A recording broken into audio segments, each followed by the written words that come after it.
It is prime time under the Georgia Dome for Georgia Public Broadcasting's live, continuous coverage of the 2013 GHSA State Football Championships. And tonight, it's the game we've been waiting for the entire season. It's the 6A State Championship game between the North Gwinnett Bulldogs and defending champ Norcross.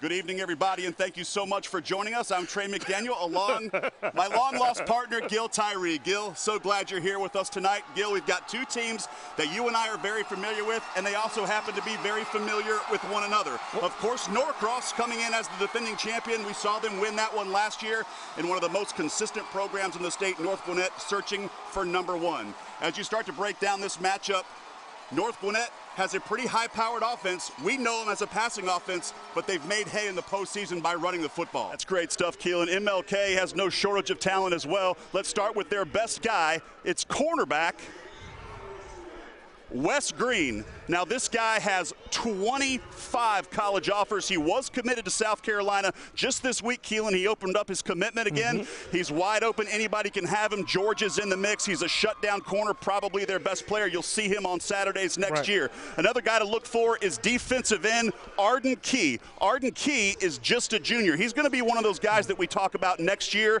who we're all waiting to find out who he commits to. He is a big-time football player. He's going to be a great player tonight, but next year will really be the key for Arden Key. Let's also talk about their strong safety, Shaka Diarasuba. Hard to pronounce, but he'll make his name known tonight. He's a big hitter and the leader back there on defense. Now, although we've only given you 5 guys, there's probably 55 guys between these two teams that'll go on to play football at the next level. Tune in for kickoff to find out which one of these guys will have the most impact on tonight's game. Mark, Claire? And here's Weber's kick. Creekside will get the first crack at it here as the second half begins. Kick is taken, and it's down the far sideline. It's Cam Jackson, and he's in a foot race, and he's going to go all the way. 99 yards for the Creekside touchdown.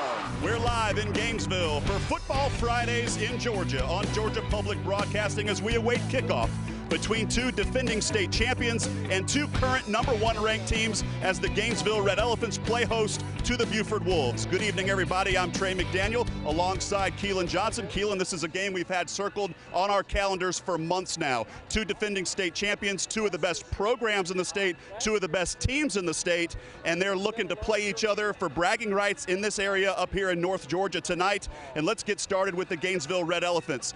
This area is known as the poultry capital of the world. There will be no chickens on the field tonight, just some highly motivated Red Elephants. Talk about their offense and perhaps one of the best quarterbacks in the nation. It's another 4 wide receiver formation, another shotgun. Ball goes over McDonald's head. He tries to escape danger and does. Now looking to offload the football. Has several red jerseys in pursuit. And he finds the corner and he's got a convoy. 10, 5, touchdown, Flowery Branch. 30 yards. And Jackson McDonald gets it done with his legs on one of the most amazing plays you'll ever see. Boy, Larry, what an emotional scene. We talked about it this week as we prepared for this football game, the what-ifs. What if Creekside could pull out this victory? What if they could, as their rallying cry has indicated all year, do it for Deuce and do it in DeAndre Turman's name and in his memory? And did they ever do it? We expected a good game. We got one, but Creekside turned it up a notch in the second half. 3rd and long, and now the Warrior defense gets a chance to stiffen up and get the Indians off the field. Clemens, little read option on his own, running through players, picks up the first down. He's down the sideline. 40, 30, 20, he gone, touchdown McEachin. 85 yards, and as soon as I said, why didn't he carry the ball, he rips off an 85-yard run, and McEachin reclaims the lead. All right, thank you, John. There was a lot of stuff to talk about in that first half. It looked like North Gwinnett was going to run away with it 14-0, and then the last 2 touchdowns of that first half came via Norcross. And let's take a look at the highlights, and here is that first touchdown of the game from Hayden Spire to Nate Brown, and then again he answers back with his second favorite target Caleb Scott on a beautiful pass in the back of the end zone on an improv play. And then on the ensuing kickoff, 92 yards to the house for one Miles Autry. And Yogi Berra said it's deja vu all over again, and that's what we got. Last year we had a phenomenal game here at the Georgia Dome with Lovejoy and Norcross. Now we've got a 6A championship game that's phenomenal here between these two teams from Gwinnett County. It's anybody's ball game, 14-0, as they put 12 minutes on the clock, and we're just about set to start the third quarter. But let's take a look at the first half stats brought to you by Churches. Gil, what sticks out? One thing for the Peachtree Ridge Lions, a huge advantage is defensive speed, which they'll need against this huge rushing and passing attack, multi-dimensional attack for Lassiter. They have 9 interceptions versus just 4 interceptions on the opposite side. This is going to be a heck of a football game. Right. Like I said, stay tuned for kickoff. Not your typical number 4 seed versus number 1 seed. I can't wait for this one. Back to you, Mark and Claire. Third and short. Let's see if they give the talented junior running back the ball. And he'll stay in the block. They'll go to the air. There's Jordan Mathis. 10, 5, touchdown Marietta. 31 yards to Jordan Mathis from the junior Brenton Martin. And the Blue Devils strike first.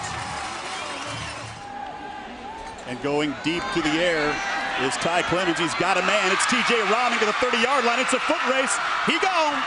Touchdown, T.J. Rahming. 80 yards on 2nd down and 10. We wanted to know if McEachern could find their groove. It took them 2 plays, but they did. It is prime time under the Georgia Dome tonight for GPB's live continuous coverage of the 2013 GHSA State Football Championships. Tonight, it's a highly anticipated matchup between 2 undefeated teams as the Seminoles from Creekside take on the Tigers from Tucker.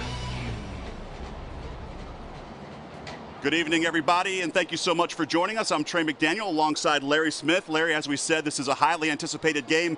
One of the situations where you have the 2 best teams in the classification going head-to-head. They've been on a collision course all year long. Tucker going for their 3rd state championship since 2008, and here Creekside is in their first ever state championship trying to win number 1. And when you start to break down these 2 teams, we start with the Tucker Tigers, and for those guys, it's all about defense, and they've got a couple studs over there.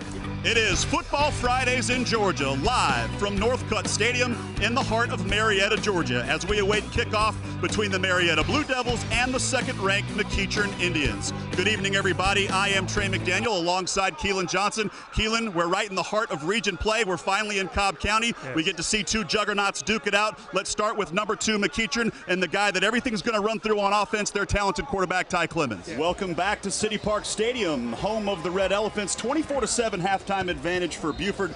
As we get set to kick off the second half, it's been all Buford up to this point. We've seen some fits and starts from the offense for Gainesville. Right. They're certainly capable of coming back as they trailed 21-10 last week against West Forsyth. They came back to win that game handily, but this is not West Forsyth. This is Buford, a team that's got the pedigree of state championships. We've showed you the graphics, 8 out of the last 12 state championships. These are the highlights, and they're dominated by the Wolves. Let's talk about Lowndes. They've got 5 championships, 3 since 2004. Their offense is a wing T.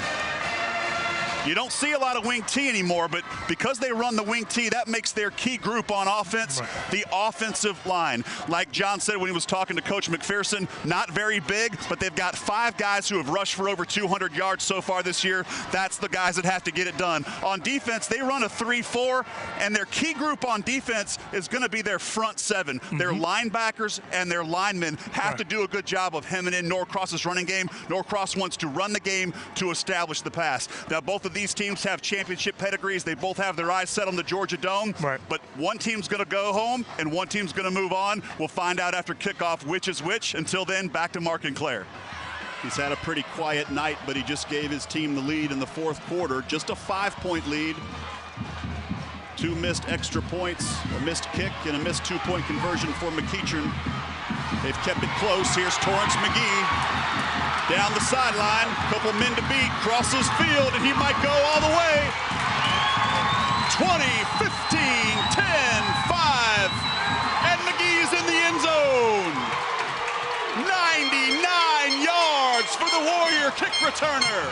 And now North Cobb's got the lead. 24 points here in the 3rd quarter for Creekside, only 7 for Tucker. They'll try to add to it. Rolling out is Farrar. Got a man, it's Sanders. A nice run, and he might be gone. And he is. And just like that, Tucker scored. 65-yard touchdown. And you're exactly right, Larry. They can score quickly, and they certainly did. How's one play for you? It's a loss of 12, and it puts Creekside behind schedule on offense. They go to Jason Stanley. He's got blockers on the slip screen, and he's down the sideline. One man to beat. Dominic Sanders is coming. He's gone. Touchdown. 77 yards for Jason Stanley. It is Football Fridays in Georgia. Tonight, Georgia Public Broadcasting is live in Norcross, Georgia for a huge Region 7 6A battle between the Norcross Blue Devils and undefeated and 9th-ranked Collins Hill. Good evening, everybody. I'm Trey McDaniel alongside my partner, Keelan Johnson. Keelan, things are starting to get interesting, especially in Region 7, one of the deepest regions in the state. A lot of folks did not expect Collins Hill to be undefeated at this point in the season. They've got a great defense this year. They spread the ball around on offense, but what makes them tick is their senior quarterback. Talk about Tyler Herman. I think the first 24 minutes of this football game could not have gone any different than what we expected. Two phenomenal football teams that play a great brand of football on offense and on defensive side of the ball, and there was a lot of highlights to choose from the first half. Let's take a look at them. Here you see Tucker on their first possession of the game. They drove it right down the field. There's the long pass that set it all up to Yaquise Shelley, and then later on in the drive it was the quarterback took it all the way down near the goal line, and they eventually punched it in for the first touchdown of the game, and then Creekside answered right back. They went down the field on this short pass to Bryson Terry, and eventually Dexter Knox would get his first touchdown of the game. And then after an exchange of a couple possessions, it's Elijah Sullivan ripping off a very long run. And look at number 1 trailing there. That's Evan Berry. That's the play he got injured on. Not sure if he's going to return here in the second half. And then Tucker comes right back down the field, an easy pitch and catch to Dominic Sanders. And then later on in the second quarter, it is Dexter Knox once again with a nice run, which set up his own touchdown run. And that's where we stand right now, score 14-all. And let's take a look at the first half stats brought to you by Church's Chicken. Larry, what sticks out to you? All right, thank you very much, Mark. It's been an 11-week journey for these teams to get here. It's been a long journey. There's been some wins. There's been some losses. Let's talk about first how the North Cobb Warriors ended up here tonight. Yeah, as Keelan mentioned, both teams were here in the semis last year. Both teams are hungry to get back. They both think they can get there. Let's talk about Colquitt. Right now, they're also 9-2. They lost one game in the region. That game was to Camden County. That would have been a region championship for them, and they could have played all their games at home in the playoffs. Instead, they're here in Kennesaw tonight playing on the road in round 2. Their key win this season was against Lovejoy out of region, and they also beat Lowndes at home. That's why they were able to take the number 2 seed instead of the number 3 seed. And last year, this team also made the semifinals, and believe it or not, they've been semifinals or further each of the last 4 seasons.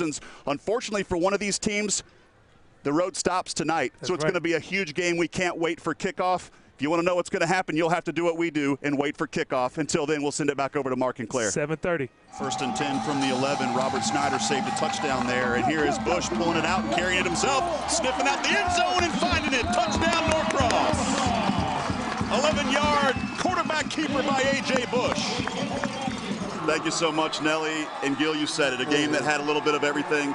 7 turnovers, a kickoff return, a lot of swings and emotion.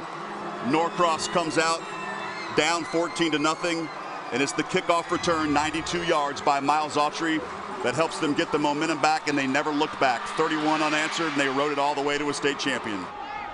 And it'll bring up 3rd down now. Pistol formation again. Bryce Wilson rolling out to his left, puts a little bit more mustard on it this time, and it's a touchdown for Davis Pigeon.